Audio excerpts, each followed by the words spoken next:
Welcome to the Slop Farm. Enjoy the video. You start by confirming access.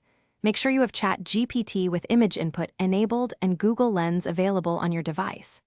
Next, open Lens and capture or select a clear photo. Good lighting and one focal subject speed up analysis. Once done, use Lens to crop tightly to the area you want recognized. Then copy the image or use the Share/Save option. This first sequence ensures both tools can read the same image and reduces misinterpretations before you move to Chatgpt. You now bridge Lens and Chatgpt.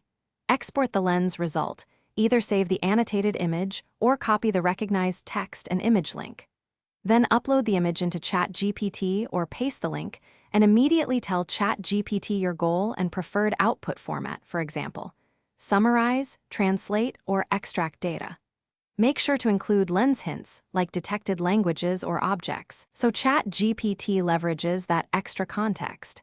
If Lens gave OCR text, paste it to avoid duplication. Finish by asking Chatgpt to produce the exact deliverable, bullet list, code snippet, translation, or table, and include any constraints such as length or format.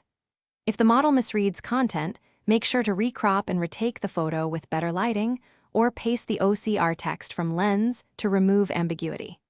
If problems persist, tell Chatgpt what's wrong and request a corrected pass. This helps it reinterpret Lens cues and converge on the right answer quickly. Thanks for watching. Consider subscribing if we helped you today.